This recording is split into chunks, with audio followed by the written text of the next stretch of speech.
This video is sponsored by NordVPN. Get the best deal on it at nordvpn.com/uncivilized. Here's an interesting fact about painting. In English, we call this style of painting a still life, but in French, it's a nature morte. Nature morte means dead nature. It's actually a little bit ironic to call this sort of painting a still life, when it's often portraying things that are inanimate. These two terms raise the question of whether this piece of art is alive or dead. And that question may remind you of the 2016 Star Wars spin-off, Rogue One. Rogue One is widely considered the best Disney Star Wars movie, maybe the best Disney Star Wars thing. It seemed to prove the franchise could still show signs of life, despite its starring a dead guy, but we'll get to that in a minute because it's worth pointing out what people liked about it. Most obviously, Rogue One gets away from the focus on the Skywalkers shared by every other Star Wars episode. Which, yeah, that's probably a good call. Partially because Disney clearly has no idea what to do with the Skywalkers, but also because Star Wars has always played out in a universe that suggests all kinds of stories are happening all the time, everywhere. It's why the EU novels were such a big deal back in the day. They let us stick around after Han, Luke, and Leia had left the scene and find out what happens to the people in Jabba's palace. Or, what's it like to train as a Jedi Knight? Or, what would a hard-boiled detective story be like with a Twi'lek in it? Rogue One follows the regular Janes and Joes of the Rebellion in a way that lets it naturally evoke memories of the original trilogy, while getting far enough away from it to still seem like its own separate standalone thing. Basically, Rogue One is the actual fan-pleasing Star Wars movie that Force Awakens pretended to be. But so far, all these things to like about Rogue One only exist at the level of the movie's concept. It's a really good idea for a movie. But once you look at the way these ideas are executed, things get a little more debatable. Imagine if the Imperial authorities had found out who you really were, Jyn Erso. That is your given name, is it not? There's a good video out there that discusses the way Jyn Erso's character is kind of murky and passive all the way through the movie. The main problem is that all of the important things in her life happened off-screen, like her relationship with Saw Gerrera. The last time I saw you, you gave me a knife and loaded blaster and told me to wait in a bunker till daylight. I knew you were safe. You left me behind. You were already the best soldier in my cadre. I was 16. I was protecting you. And even most of her relationship with her own father. I love you, Stardust.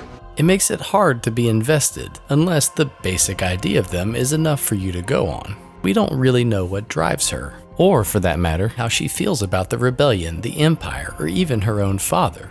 Her relationships are just there to set up plot points. There's an Imperial defector in Jeddah. He's been held by Saw Gerrera. He might agree to meet you. But the story behind them is pretty much non-existent.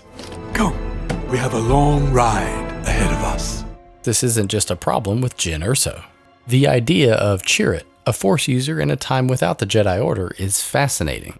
But that idea is really just there for a couple of quick action scenes. His friend, Baze, is skeptical of Chirrut's ability, even though it doesn't make any sense for him to be. The Force did protect me. I protected you. And his skepticism never really impacts their relationship, or the movie as a whole. Nothing would change if he did believe him. Pretty much all the characters are deficient in this way, like the pilot whose betrayal happens before the movie starts and whose traumatizing interrogation doesn't actually leave any lasting damage. The unfortunate side effect is that one tends to lose one's mind.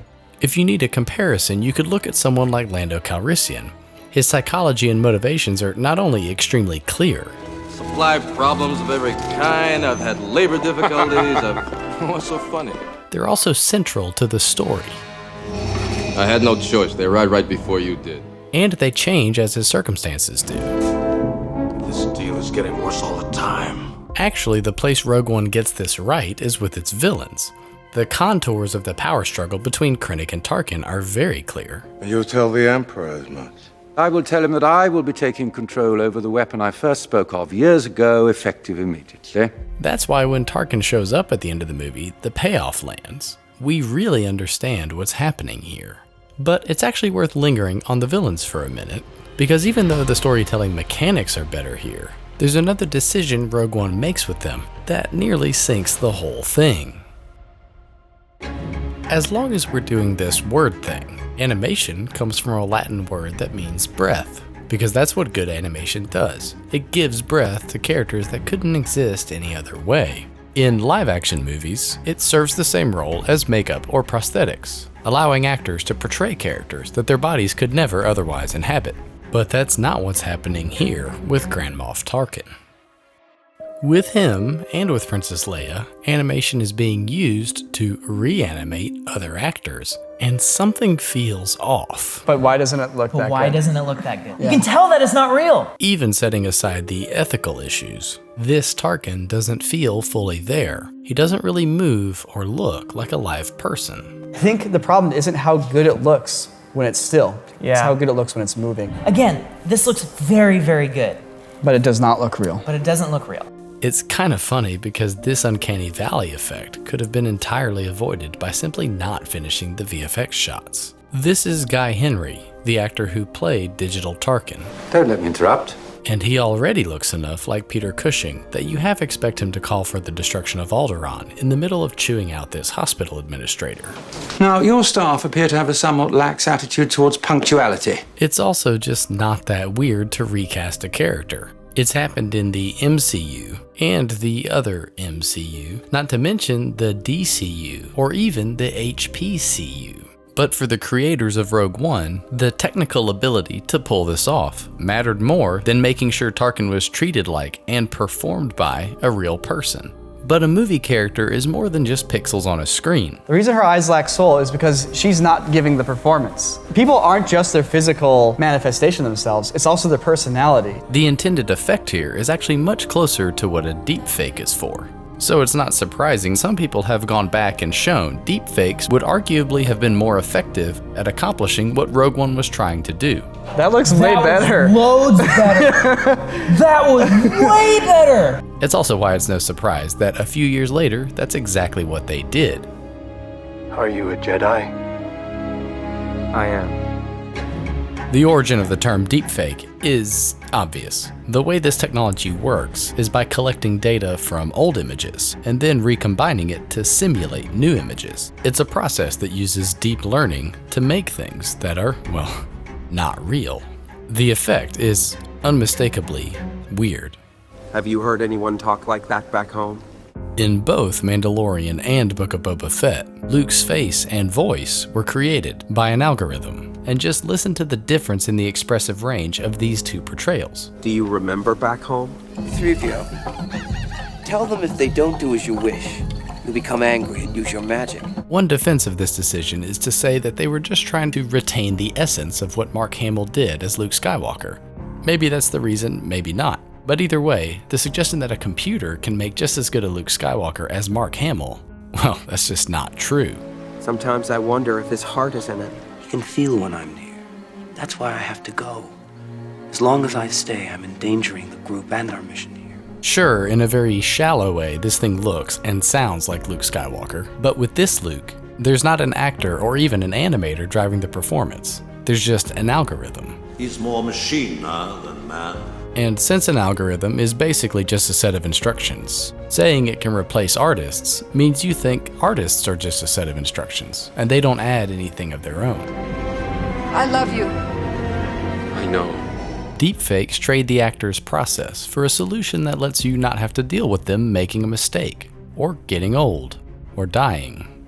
You know, the things that make them human. And that brings us right back to Rogue One.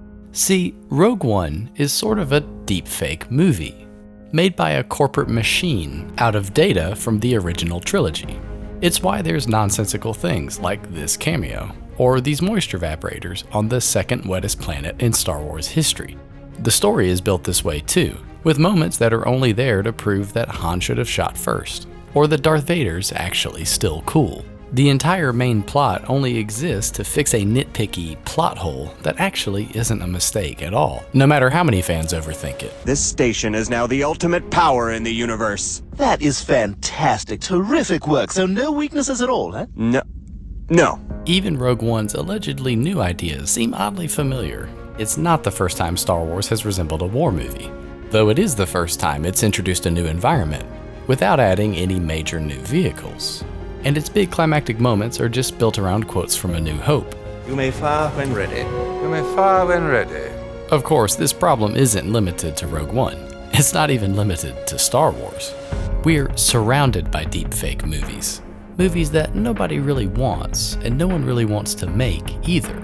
They don't feel human because they're not movies for humans. They're content by and for algorithms. It's only natural they wouldn't feel, well, alive.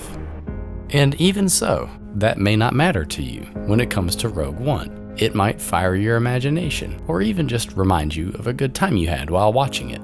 But if personal reasons are so important to why you like a movie, shouldn't that be why people make them, too? As always, thanks for watching. Now there's a couple of quick channel updates to go through while you hit that subscribe button and then go get the best deal on your NordVPN membership. Because sometimes the best way to push back against malicious technology is just with better technology. NordVPN does all the things you already know a VPN does, but it also has a built-in feature called Threat Protection, protecting you from malicious websites and ads on mobile and suspicious file downloads when you use it on Mac or PC. It's worth trying out, especially with the 30-day money-back guarantee. And if you try it from nordvpn.com/uncivilized, you'll get 65% off a 2-year plan plus an additional month for free. That's nordvpn.com/uncivilized. Now, to answer the obvious question, there's not going to be an Andor video. The Disney stuff just doesn't interest me, at least not enough to spend that amount of time on it. The next piece will discuss an underrated element of the Peter Jackson Lord of the Rings trilogy that has yet to be replicated anywhere else. And also, I plan to periodically drop some extra essays on a Substack. There's 2 pieces on there right now. One of them is meant to be a companion to this video. Maybe that will be a good place to talk about Andor sometime.